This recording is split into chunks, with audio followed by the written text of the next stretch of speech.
Dear students, in this lecture we have to study about the vector operations. You know that scalar quantities can be added, subtracted in very simple way. जैसे length है 2 metre और 4 metre length इसमें हमने add कर लिया तो ये हो गया 6 मीटर।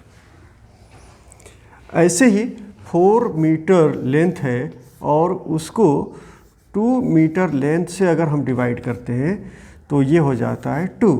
तो ये सब सिंपल कैलकुलेशन से हो जाता है, मतलब स्केलर क्वांटिटीज़ को हम ऐड भी कर सकते हैं, सब्ट्रैक्ट भी कर सकते हैं। लेकिन इस तरह से एडिशन और सब्ट्रैक्शन वेक्टर क्वांटिटी का नहीं होता है। इस तरह से मल्टीप्लिकेशन भी वेक्टर क्वांटिटी का नहीं होता है। जैसे आपने मल्टीप्लाई किया 2 मीटर को 3 मीटर से मल्टीप्लाई किया तो ये हो जाएगा 6 metre square, right, 6 metre square. 4 metre है या 4 केजी है, ये स्केलर क्वांटिटी है, इसको मल्टीप्लाई किया 2 केजी से तो ये हो जाता है 8 केजी स्क्वायर। तो इन सब प्रोसेस को हम कहते हैं मैथमेटिकल ऑपरेशंस। मैथमेटिकल ऑपरेशन किसको कहते हैं? जैसे आपने 2 क्वांटिटीज़ को ऐड किया, बहुत सारे क्वांटिटी को ऐड किया, एक क्वांटिटी को दूसरे क्वांटिटी से डिवाइड किया, ये जो प्रोसेस है मैथमेटिकल, इसी को मैथमेटिकल ऑपरेशन कहते हैं। तो इस तरह का मैथमेटिकल ऑपरेशन जो हम स्केलर के साथ करते हैं वेरी इजीली, उस तरह का मैथमेटिकल ऑपरेशन वेक्टर्स के साथ नहीं होता है। वेक्टर ऑपरेशन का मतलब हुआ कि वेक्टर्स को ऐड करना, एक वेक्टर में से दूसरे वेक्टर को सब्ट्रैक्ट करना, या एक वेक्टर को दूसरे वेक्टर से मल्टीप्लाई करना, इसको हम वेक्टर ऑपरेशन कहते हैं। तो अब यहाँ पे हम स्टडी करेंगे वेक्टर ऑपरेशंस की। तो वेक्टर ऑपरेशन में सबसे पहले हम देखेंगे कि multiplication of vector by a scalar. Vector को स्केलर से मल्टीप्लाई करेंगे तो क्या मिलेगा। Now suppose that there is a vector p। p कोई भी एक वेक्टर क्वांटिटी है, मतलब कि इस वेक्टर का मैग्नीट्यूड p है और डायरेक्शन हम इस एरो से रिप्रेजेंट करेंगे। Now suppose that there is a scalar quantity s। s एक स्केलर क्वांटिटी है। तो how the scalar, this scalar quantity is multiplied with this vector quantity and then which type of quantity you will obtain। अगर आप इस scalar quantity से इस vector quantity को multiply करते हैं तो आपको जो क्वांटिटी मिलेगी वह किस तरह की क्वांटिटी होगी। तो हमने s को मल्टीप्लाई कर दिया इस वेक्टर क्वांटिटी के साथ, तो हमें एक दूसरा वेक्टर मिल जाएगा, अलग वेक्टर मिल जाएगा, जिसको हमने कह दिया वेक्टर q। वेक्टर p के साथ स्केलर क्वांटिटी s से मल्टीप्लाई किया तो हमको एक दूसरा वेक्टर मिल जाएगा जिसको हम कहेंगे वेक्टर q। तो it is very clear that the magnitude of this vector p is p, magnitude of this vector q is q। तो जो नया वेक्टर मिला q, इसका मैग्नीट्यूड कितना होगा? इसका मैग्नीट्यूड होगा s times magnitude of vector p। तो therefore we have obtained a vector q after multiplication and magnitude of this vector q will be s times the magnitude of vector p and direction of vector q will be same as direction of vector p. Now then, we have to study about the addition and subtraction of vectors.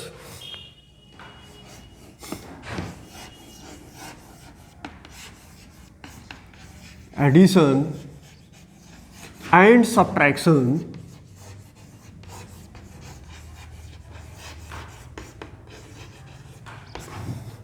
Of vectors, मतलब कि हम vectors को कैसे add कर सकते हैं और कैसे सबट्रैक्ट कर सकते हैं। तो अभी हमने पहले एग्जांपल दिया कि जैसे दो स्केलर क्वांटिटीज हैं, 2 और 2, एक स्केलर क्वांटिटी है 2 और दूसरा भी स्केलर क्वांटिटी है 2। हम कह सकते हैं कि अगर ये लेंथ है तो 2 मीटर हो सकता है, ये लेंथ है तो ये 2 मीटर हो सकता है। तो दोनों को अगर ऐड करना है तो सिंपली आप बोलोगे कि यह 4 मीटर होगा, 2 + 2 मीटर = 4 मीटर। लेकिन वेक्टर क्वांटिटीज़ में दो चीज़ें होती हैं, एक तो मैग्नीट्यूड होता है और दूसरा डायरेक्शन होता है, इसलिए हम उसको इस तरह से ऐड और सब्ट्रैक्ट नहीं कर सकते हैं। उसके लिए हम ज्योमेट्रिकल मेथड को फॉलो करते हैं। तो सबसे पहले तो ये देखेंगे कि क्या हर एक वेक्टर क्वांटिटी को दूसरे वेक्टर क्वांटिटी से ऐड कर सकते हैं। जैसे स्केलर में आप देखेंगे कि लेंथ है, जैसे मान लीजिए किसी रॉड की लंबाई है 4 मीटर और टाइम जिसका कि यूनिट होता है सेकेंड, सपोज दैट कोई टाइम है 20 सेकेंड। तो क्या इन दोनों को ऐड करेंगे एक साथ? ये डिफरेंट टाइप्स की क्वांटिटी है तो ये ऐड नहीं होंगे, ये डिफरेंट टाइप्स की क्वांटिटी है। ये लेंथ है और ये सेकेंड है, मतलब ये लेंथ है और ये टाइम है। तो लेंथ और टाइम को दोनों को एक साथ नहीं ऐड कर पाएंगे। तो ऐसे ही जैसे कोई वेक्टर क्वांटिटी है तो you know that force is a vector quantity. तो this quantity means force cannot be added with the velocity or cannot be subtracted. So therefore it is very important that only vectors of the same type can be added or subtracted. एक ही तरह के vectors को हम add और subtract कर सकते हैं। जैसे फोर्स, कोई वेक्टर है फोर्स, तो फोर्स को फोर्स के साथ ऐड कर सकते हैं। कोई वेक्टर है वेलोसिटी, तो वेलोसिटी को वेलोसिटी के साथ ऐड कर सकते हैं। Displacement is also a vector quantity, तो displacement can be added with the displacement. Momentum is a vector quantity, momentum can be added with a momentum.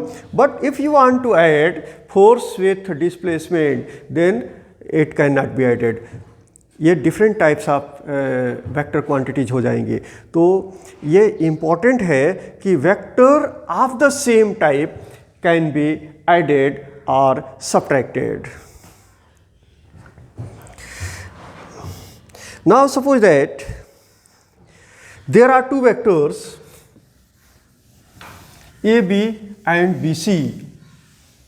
हम यहाँ मान रहे हैं कि सपोज कर रहे हैं दो वेक्टर्स, एक वेक्टर है ए बी और दूसरा वेक्टर है बी सी।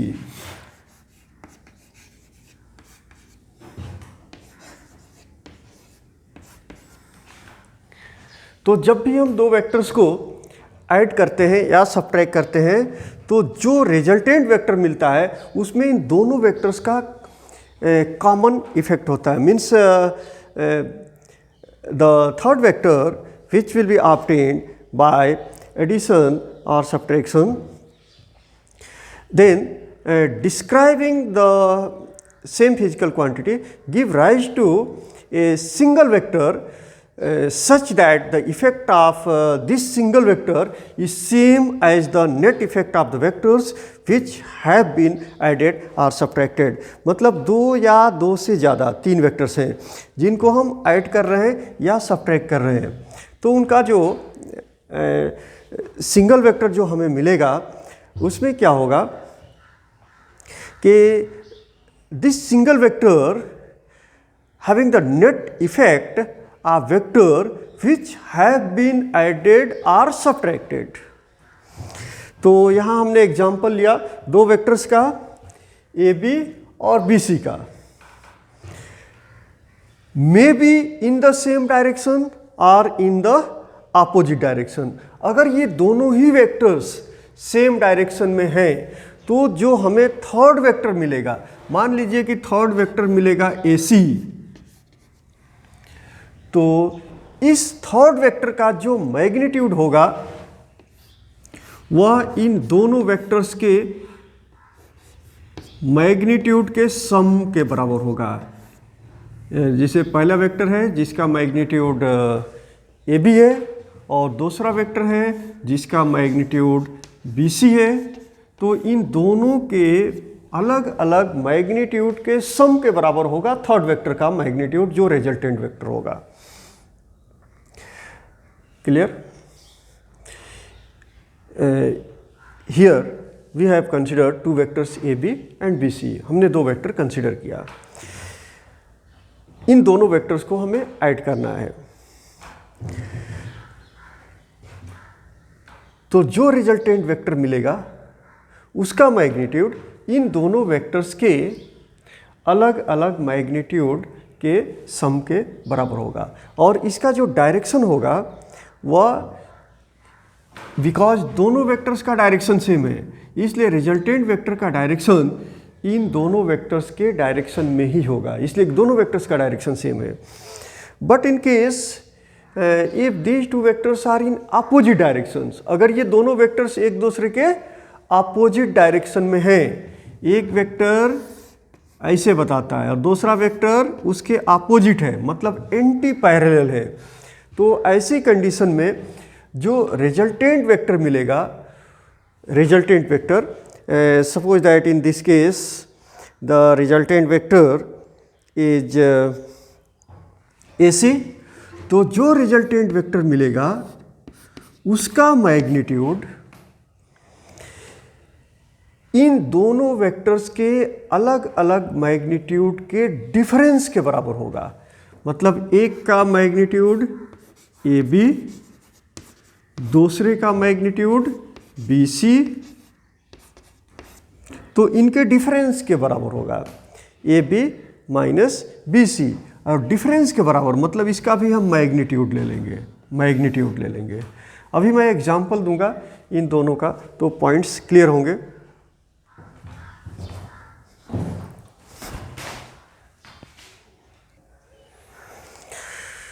अभी हमने कंसिडर किया था दो वेक्टर्स, एक वेक्टर है ए बी और दूसरा वेक्टर है बी सी। दोनों सेम टाइप के वेक्टर क्वांटिटीज हैं जिनको हमको ऐड करना है। तो जब इन दोनों वेक्टर्स को हमने ऐड किया, दोनों ही सेम वेक्टर्स हैं और एक ही डायरेक्शन में है, मतलब पैरेलल है, तो जो रिजल्टेंट वेक्टर ए सी है वह वेक्टर पहले वेक्टर के मैग्नीट्यूड और दूसरे वेक्टर के मैग्नीट्यूड के सम के बराबर होगा, और उसका डायरेक्शन वही होगा जो इन वेक्टर्स का डायरेक्शन होगा। एग्जाम्पल के तौर पे आप मान लीजिए एक वेक्टर है ए बी जो डिस्प्लेसमेंट वेक्टर है, और इस डिस्प्लेसमेंट वेक्टर का मैग्नीट्यूड है 5 सेंटीमीटर। दूसरा वेक्टर है बी सी, ये भी एक डिस्प्लेसमेंट वेक्टर है और इसका मैग्नीट्यूड है 7 सेंटीमीटर। जब इन दोनों को हम ऐड करेंगे तो जो हमारा रिजल्टेंट मिलेगा इन दोनों ही वेक्टर्स के इंडिविजुअल मैग्नीट्यूड के सम के बराबर होगा। जैसे वेक्टर ए बी का मैग्नीट्यूड कितना हो गया, वेक्टर ए बी का मैग्नीट्यूड होगा 5 सेंटीमीटर और वेक्टर बी सी का मैग्नीट्यूड होगा 7 सेंटीमीटर।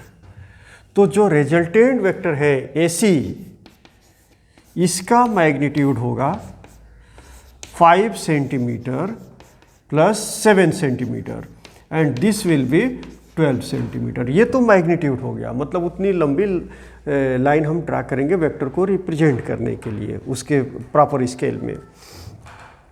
लेकिन ये जो रिजल्टेंट वेक्टर है इसका डायरेक्शन क्या होगा, तो इसका डायरेक्शन वही होगा जो इन इंडिविजुअल वेक्टर्स का डायरेक्शन है। वेक्टर ए बी का डायरेक्शन वही है जो वेक्टर बी सी का डायरेक्शन है, तो इस रिजल्टेंट वेक्टर ए सी का डायरेक्शन सेम डायरेक्शन होगा इन वेक्टर्स के डायरेक्शन में।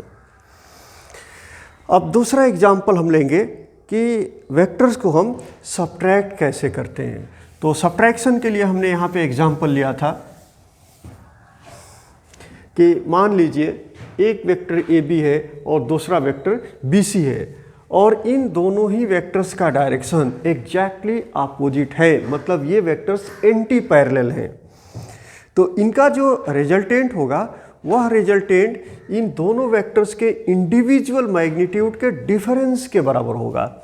जिसे वेक्टर ए बी का magnitude A B, vector B C का मैग्नीट्यूड बी सी, और A B minus B C magnitude sign के अंदर ले लेंगे, मतलब कि इनका डिफरेंस होगा। अब मैं एक एग्जांपल देता हूँ। मान लीजिए कि दो वेक्टर्स आपको दिए गए हैं। एक वेक्टर है ए बी और इस वेक्टर ए बी का मैग्नीट्यूड है 11 न्यूटन, मतलब ये फोर्स वेक्टर है। क्या है? Force vector.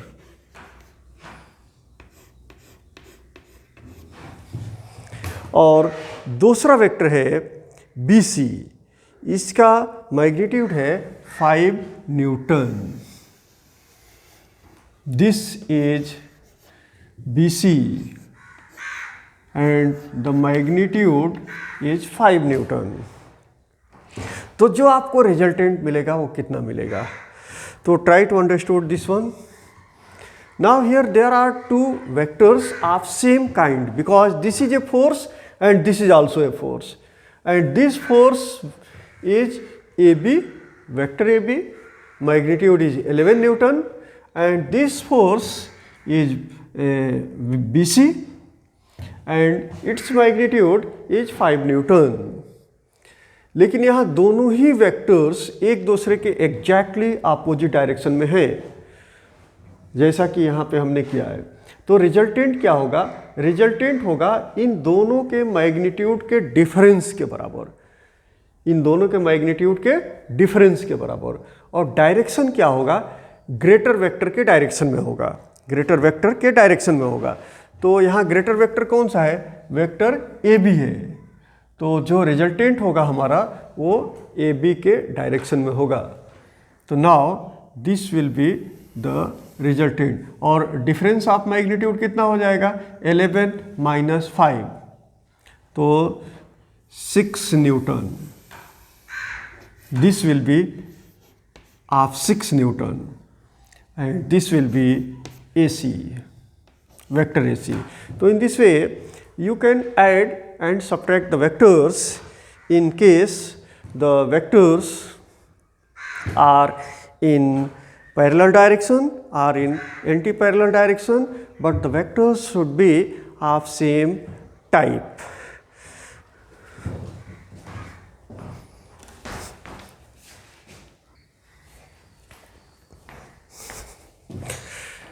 अभी हमने डिस्कस किया था कि वेक्टर्स अगर पैरेलल हैं या फिर एंटी पैरेलल है। पैरेलल है मतलब कि दोनों वेक्टर्स का डायरेक्शन सेम है, और एंटी पैरेलल है मतलब कि दिए हुए वेक्टर्स का डायरेक्शन अपोजिट है। तो ऐसे केसेस में हमने रिजल्टेंट वेक्टर फाइंड किया। But in case the vectors are not in the same direction, not in exactly opposite direction but in any other direction, and if such type of two vectors are given to you, then how you can add those vectors। मतलब दो ऐसे vectors आपको दिए गए हैं जिनका direction same भी नहीं है, जिनका डायरेक्शन अपोजिट भी नहीं है, वो रैंडमली किसी भी डायरेक्शंस में दो वेक्टर्स दिए गए हैं। तो ऐसी कंडीशन में हम उन वेक्टर्स को कैसे ऐड करेंगे? तो ऐसे सिचुएशन में हम वेक्टर्स को ऐड करते हैं law of triangle से, that is known as law of triangle of addition of the vectors. This law states that if two vectors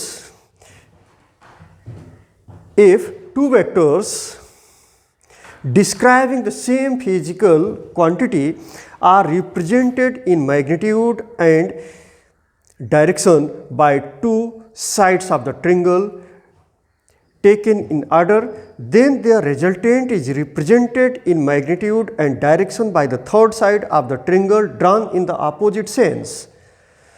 मतलब ऐसे दो वेक्टर्स जो सेम टाइप के वेक्टर क्वांटिटीज हैं, फॉर एग्जांपल दोनों फोर्स हैं, दोनों वेलोसिटी है, दोनों डिस्प्लेसमेंट है, मतलब सेम टाइप के फिजिकल क्वांटिटीज हैं। तो ऐसी सिचुएशन में वो दिए हुए दो वेक्टर्स ट्रायंगल के साइड को रिप्रेजेंट करेंगे, और जो रिजल्टेंट वेक्टर होगा वह थर्ड साइड को रिप्रेजेंट करेगा।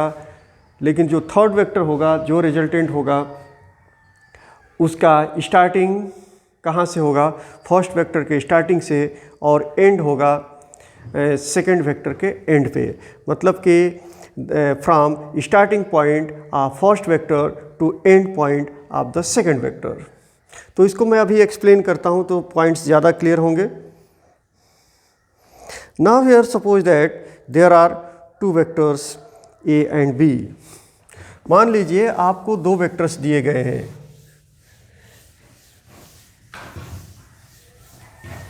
Vector A and vector B, and both the vectors of same type, means if one is the force another is the force, if one is the velocity another is the velocity, not only force and velocity but any vector but of the same type. So suppose here these two vectors which are given to you, vector, this is a one vector, this is vector A, is represented by PQ, and this is another vector. This vector is RS और ये होगा vector B।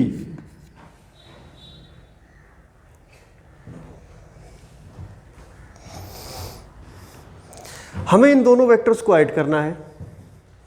इन दोनों vectors का direction same नहीं है, तो इसके लिए हम जो मेथड यूज करेंगे, law of triangle of addition of vectors. हमको वेक्टर बी को ऐड करना है वेक्टर ए के साथ, मतलब you have to find out vector A plus B, और यही हमारा रिजल्टेंट वेक्टर होगा। तो how you can use the law of triangle. तो now for this addition, displace the vector parallel to itself which is to be added till its tail coincides with the head of the given vector.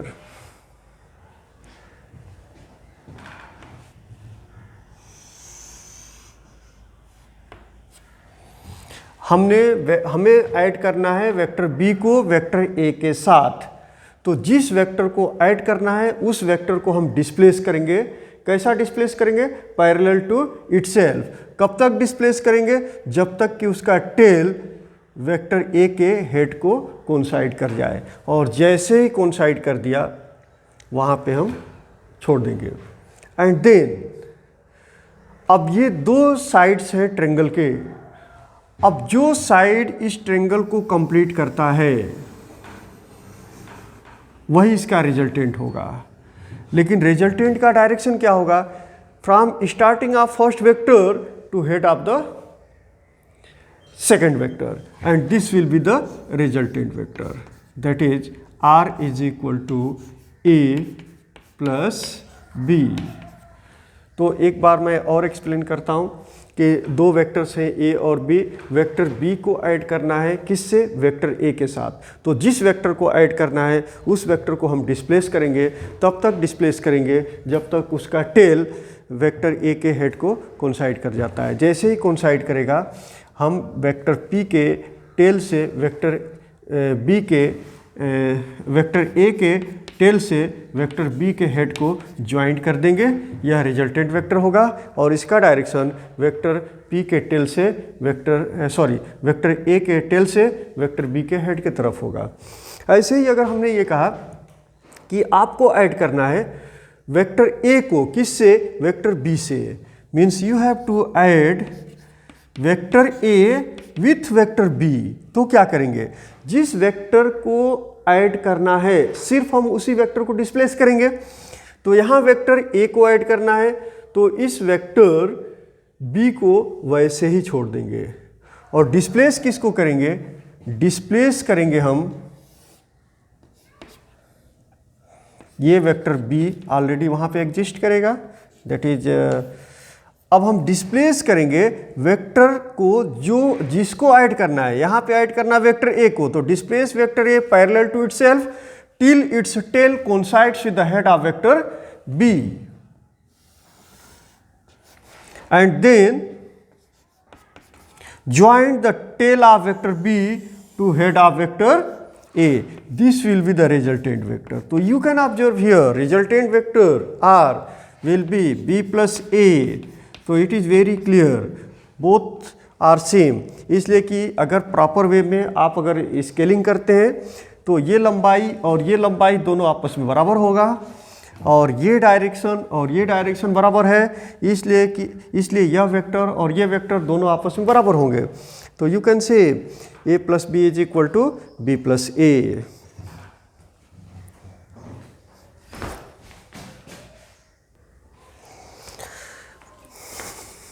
Now we have to prove that the vector addition is commutative.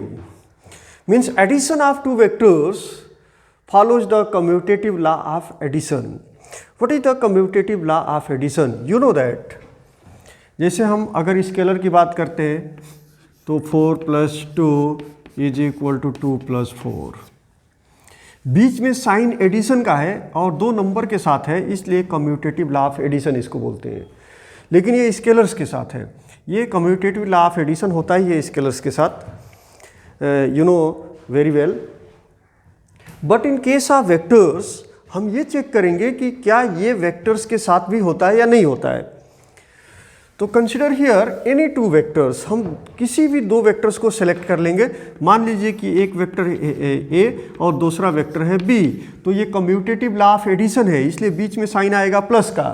तो A plus B is equal to B plus A. अगर इसको आप verify कर लेते हो तो हम कहेंगे कि addition of two vectors follows the commutative law, that is commutative law of addition. तो हम दो वेक्टर्स सेलेक्ट करेंगे यहाँ पे. एक वेक्टर ले लिया P जो रिप्रेजेंट किया जाएगा ओ ए से, और दूसरा वेक्टर है Q जो रिप्रेजेंट किया जाएगा ए बी से. तो अब इन वेक्टर्स को ऐड करने के लिए आप कौन सा लॉ यूज करोगे? Law of triangle. तो रिजल्टेंट क्या होगा? रिजल्टेंट होगा फर्स्ट वेक्टर के टेल से और जो सेकंड वेक्टर है उसके हेड पे. तो ये हमारा रिजल्टेंट हो गया. And this resultant is vector R. तो now from this triangle, from triangle OAB, you can apply the law of triangle, and according to law of triangle resultant vector R is equal to P plus Q.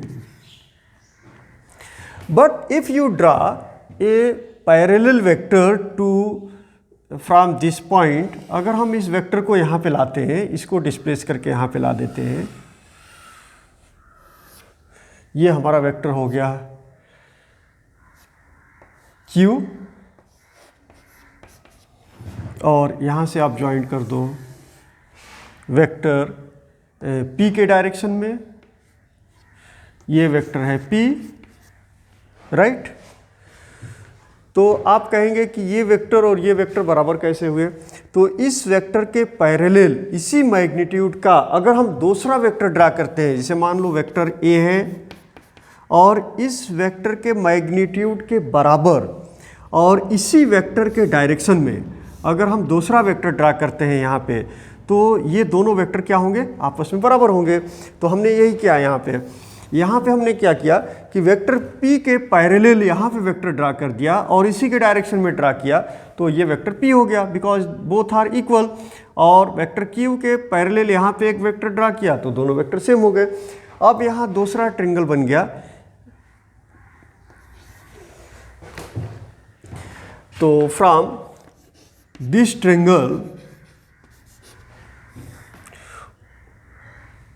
OBC, you can observe here, this is a one vector और इसके head से ये दूसरा vector P का tell coincide हो रहा है, इसलिए इस ट्रायंगल में आप कौन सा लॉ अप्लाई करोगे? Law of triangle. तो therefore you can write here resultant R is equal to this vector plus this vector, that is q plus p. So comparing both the equations, and therefore you can write resultant vector is equal to p plus q plus is equal to q plus p, and therefore the addition of two vectors is commutative.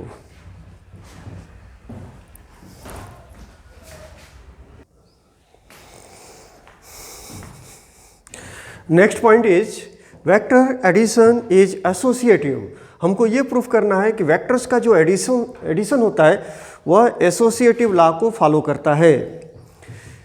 Now consider here three vectors A, B and C. Vector A, vector B and vector C, तीन vectors हमने consider किया.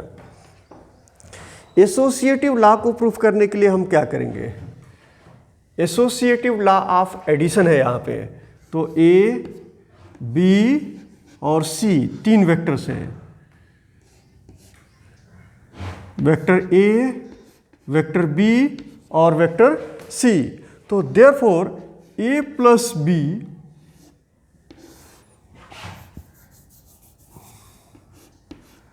Plus C is equal to A plus B plus सी.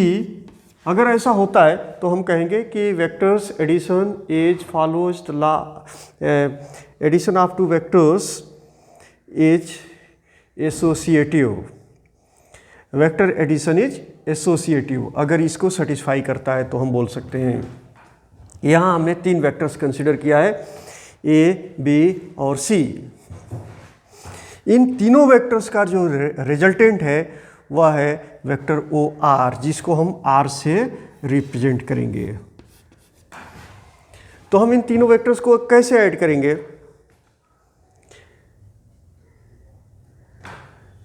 तो सबसे पहले आप इन दो vectors को add कर लो, वेक्टर ए और वेक्टर बी को. वेक्टर ए और वेक्टर बी को कैसे ऐड करेंगे? By using the law of triangle, right? By using the law of triangle. अगर आप लॉ ऑफ ट्रायंगल अप्लाई करते हो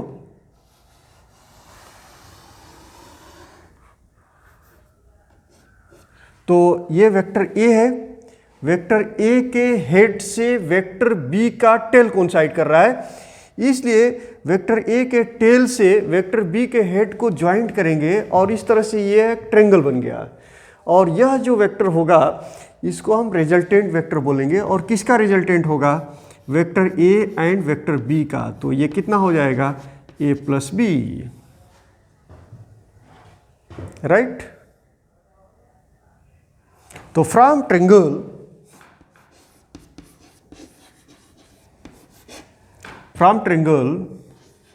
ओ P Q,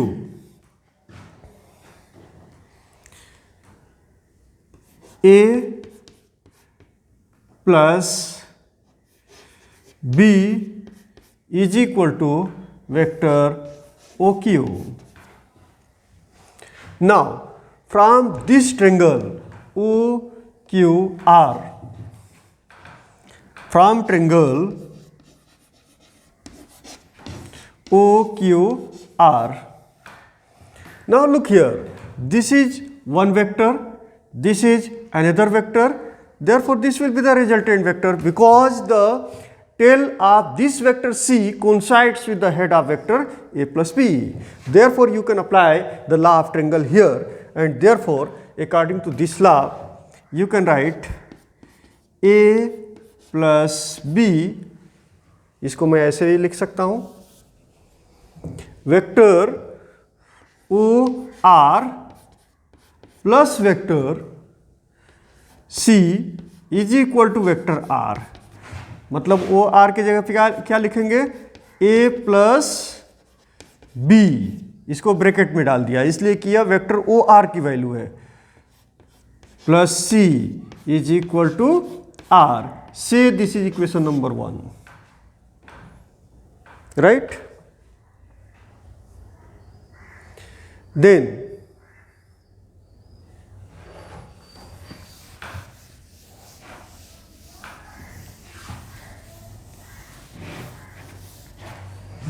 look here, this triangle.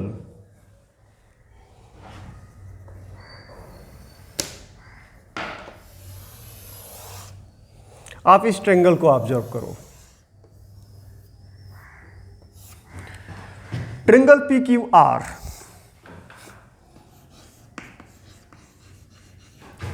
From triangle P Q R, इस triangle में आप देख रहे हैं कि vector P Q means vector B के हेड को कोइंसाइड कर रहा है वेक्टर सी का टेल, इसलिए इसका जो रिजल्टेंट होगा वो वेक्टर पी आर होगा। तो therefore vector P R is equal to vector B plus vector C. Now अब इन दोनों का रिजल्टेंट वेक्टर हो गया वेक्टर पी आर। अब हम यहां पे ट्रायंगल कौन सा यूज करेंगे? P O R, from triangle P O are.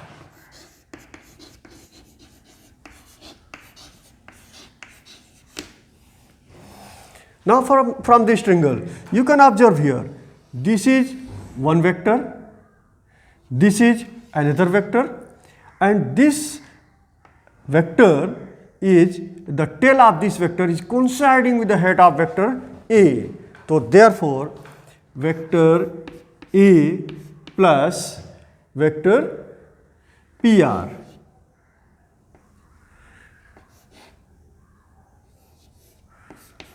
Is equal to vector R, that is the resultant vector. और वेक्टर पी आर कितना होगा? वेक्टर पी आर होगा vector B plus vector C. तो therefore A plus B plus C is equal to vector R. Now this is equation number 2. So from equation number 1 and equation number 2, you can write vector A plus vector B plus vector C is equal to vector A plus vector B plus vector C, and hence you can say the addition of vectors is associative.